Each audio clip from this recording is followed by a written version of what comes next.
Bueno, pues estamos con Agustín Cantón, que ha tenido la generosidad de recibirnos para hablar de todo lo relacionado con las vicisitudes, con la vida de Agustín Cantón, que era su abuelo.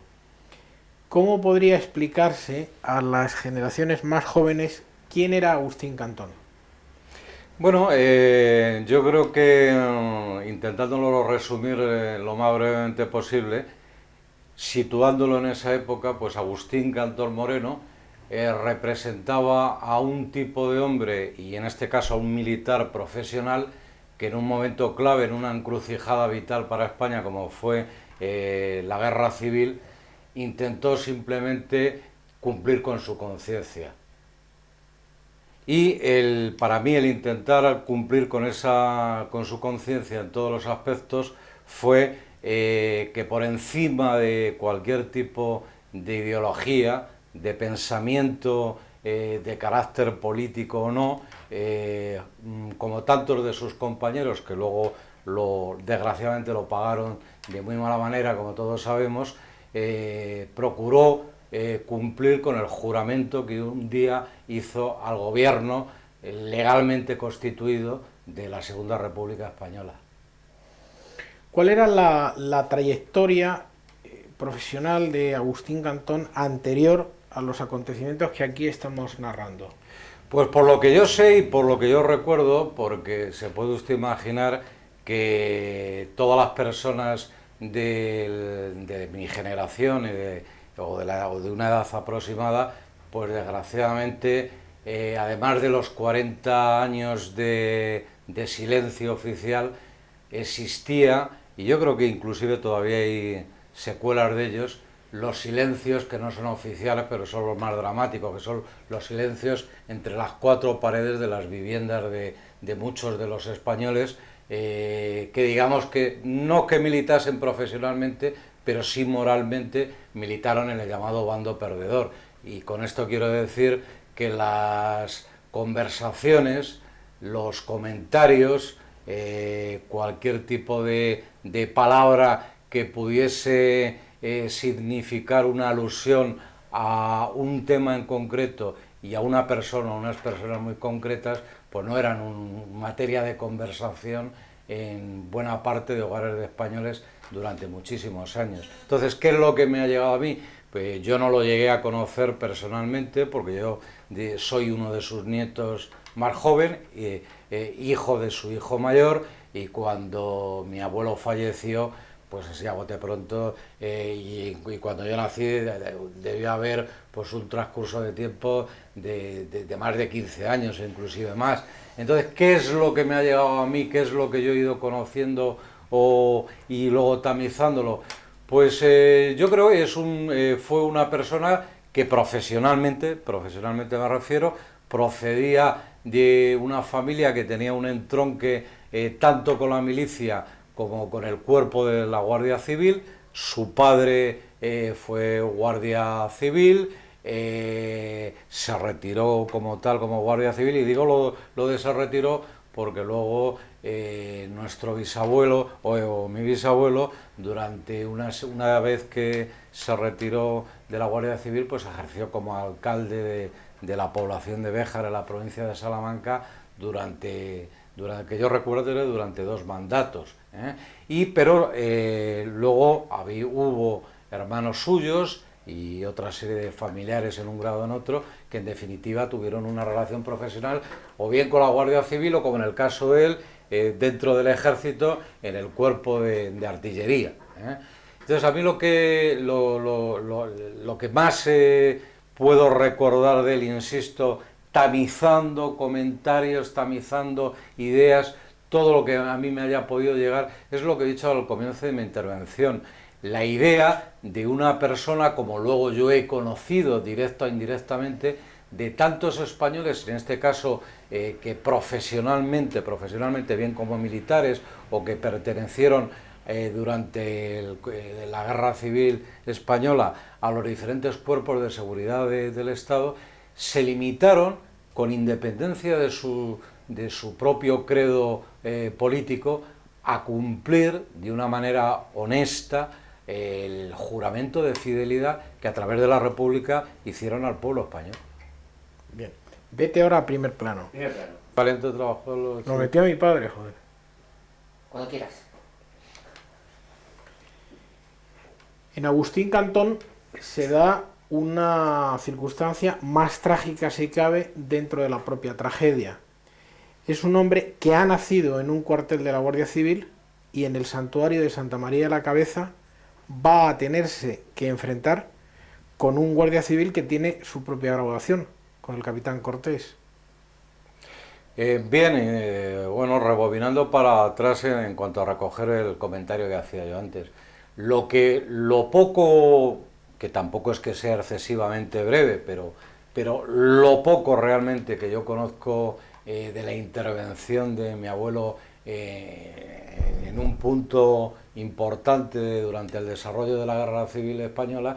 es que insisto en lo de su lealtad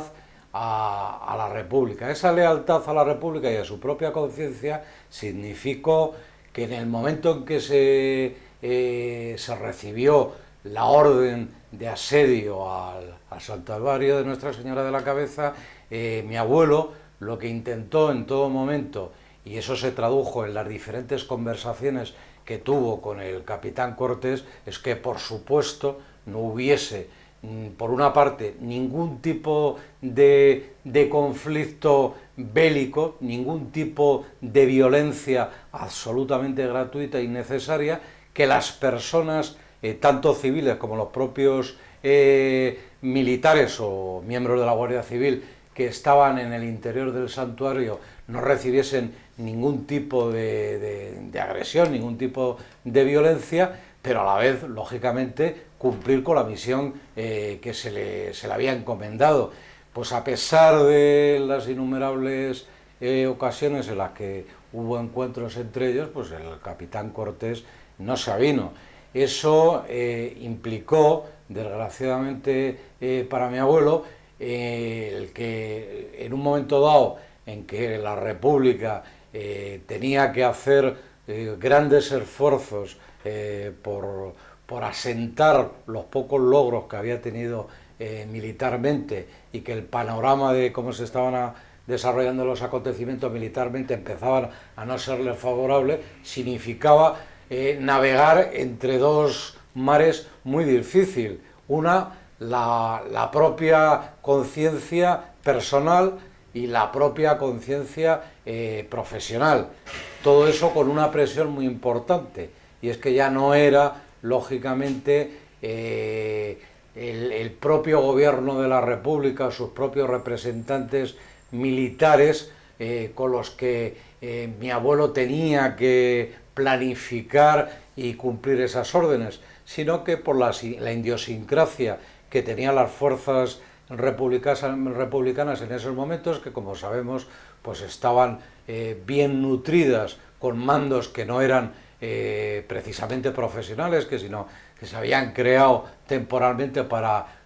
cubrir el vacío que supuso la sangría de una buena parte del ejército militar profesional español, que se pasó al llamado bando nacional. Eso implicó en definitiva que algunos de los dirigentes militares que había allí pues eran miembros de diferentes partidos políticos que no tenían la misma visión global de cómo afrontar ese problema, ni siquiera la propia fibra personal de entre dos miembros, compañeros, aunque estuviesen en diferentes bandos, pero profesionales.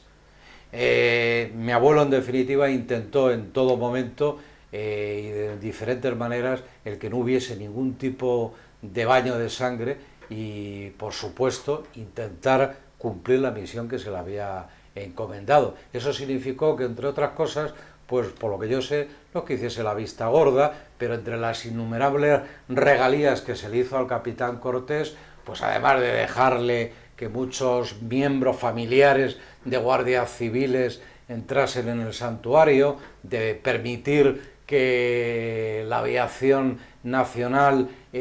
bombardease, en este caso con alimentos para los sitiados. En definitiva, les permitió, dentro de las circunstancias, digamos que un tipo de regalías que no eran las que habitualmente se suelen conceder o dar en este tipo de situaciones. El pago que desgraciadamente tuvo a esa actitud, insisto, como muchos otros profesionales de la República, desgraciadamente no fue el de la recompensa moral, sino el del silencio. Debemos recordar que el santuario de Santa María de la Cabeza, como su propio nombre indica, es un santuario. Es decir, a diferencia del Alcázar, que es una gran fortaleza, el santuario de Santa María de la Cabeza no era más que una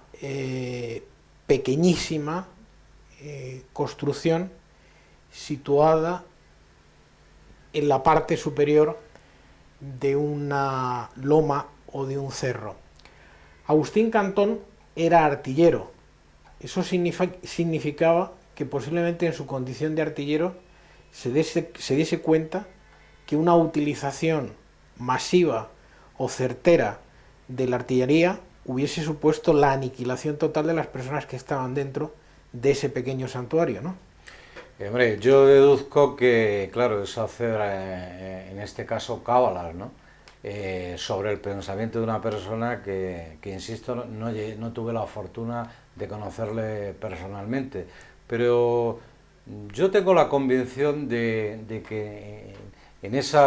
esa posición tan difícil que se encontró mi abuelo, tanto como ser humano como militar profesional, pues él adivinaría de diferentes circunstancias. Una de ellas es que no se repitiese precisamente la misma, desde el punto de vista psicológico, primero la misma situación del Alcázar, es decir, crear gratuitamente supuestos mártires. Mártires que en ese momento un baño de sangre siempre son innecesarios, pero que digamos una acción militar precisamente en el que se utilizase la artillería, pues lógicamente por las características orográficas, por los medios que disponían en esos momentos, pues por mucha precisión que hubiese, utilizando palabras de hoy en día militares, por mucha selectividad que hubiese con la tecnología que se disponía en esos momentos, impepinablemente hubiese producido pues un verdadero baño de sangre. Mi abuelo, yo tengo la convicción de que intentó primero evitar eso y luego evitar crear, insisto, mártires gratis, pero detrás de él y delante de él había primero otro militar que yo creo que sí tenía esa idea de inmolación. Para mí creo que tenía esa idea de inmolación, y por detrás pues tenía miembros militares del gobierno republicano y de carácter político también, que a toda costa lo que pretendían evidentemente es que se rindiese ese santuario y que se eliminase y se cortase de tajo lo que pudiese implicar el que aguantase el asedio el santuario. Hasta donde llegamos, ¿qué sabemos de la trayectoria militar de Agustín Cantón con anterioridad a estos hechos?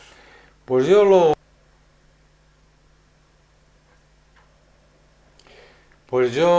por lo que recuerdo, mi abuelo se sujetó a la llamada famosa Ley Azaña, por la cual se redujo el número de miembros del ejército republicano o del ejército de la República en aquella época, y debió coincidir pues, en una época en la que él debía tener alrededor de no mucho más de 50 años, y él en esos momentos creo recordar que estaba destinado en Valencia capital, y lógicamente tenía en este caso una serie de hijos que una buena parte de ellos ya eran hombres y mujeres. En este caso los varones eran hombres jóvenes, pero que aunque ya estaban en esos momentos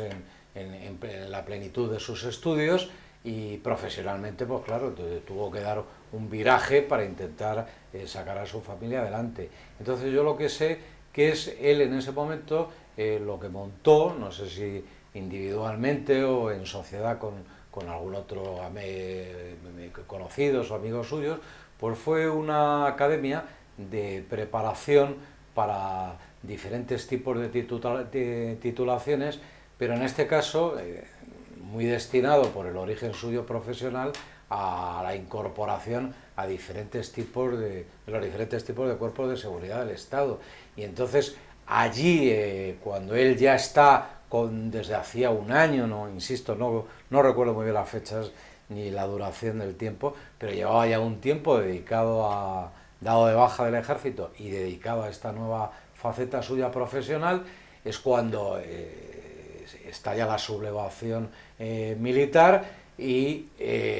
lógicamente pues me imagino que en este caso la República llamó a los militares que en esos momentos estaban por diferentes conceptos dados de baja, estuviesen en clases pasivas, estuviesen en un tipo de excedencia de una duración de tiempo de otro, pero en definitiva, y él se incorporó aquí en Madrid, y no estoy excesivamente seguro, pero me parece que su primer destino pues fue a la Dirección General de Seguridad, porque le reclamó el que curiosamente fue su último jefe dentro de la República, y luego su contrario, que fue don Agustín Muñoz Grandes, del que fue ayudante durante muchísimo tiempo, justo hasta el punto de que fue su ayudante, y aquí me remoto al inicio de la conversación, y de cómo muchos militares profesionales, habiéndolo tenido todo en su mano y a su disposición para salvaguardarse, tanto ellos a título individual, personal, como a su familia, se acordaron de algo tan importante como es que habían jurado lealtad a la República y habían jurado a través de los órganos de la República lealtad al pueblo español. Y mi abuelo en esos momentos lo que sí hizo fue una cosa: ayudar a que don Agustín Muñoz Grandes se pasase a las tropas del bando rebelde, a las tropas sublevadas. Y durante un tiempo, un día o dos, evitándole que pudiese tener ningún tipo de problema físico y por lo tanto existencial, pues estuvo, por ejemplo, resguardado y protegido por mi abuelo en el Hotel Nacional en la Glorieta de Atocha, hasta que logró él el pasarle personalmente al bando al que se había adscrito el señor Muñoz Grande, y él decidió quedarse bajo la autoridad del gobierno al cual había jurado lealtad. Es decir, que ayudó a pasar a su propio jefe y en consecuencia a salvarse cuando Agustín Muñoz Grandes había asumido ya un posicionamiento de carácter político-militar, y Cantón, sin embargo, decide quedarse fiel a aquella bandera que él entiende que está sometida a la legalidad. Efectivamente, y luego yo creo que en este caso personificado en mi abuelo, pero en muchas personas que en el transcurso de la vida yo personalmente han podido llegar pues comentarios, atisbos de su biografía personal y profesional de diferentes militares o miembros de los cuerpos de seguridad de la República, que tomaron la misma actitud, la misma postura. Y creo que, además de las propias circunstancias, el gobierno, la autoridad que salió triunfante de ese conflicto, fueron justamente con los que fueron más duros, más radicales y menos comprensivos, porque en definitiva esa actitud les recordaba la mala conciencia y les recordaba cómo en un punto y en un momento difícil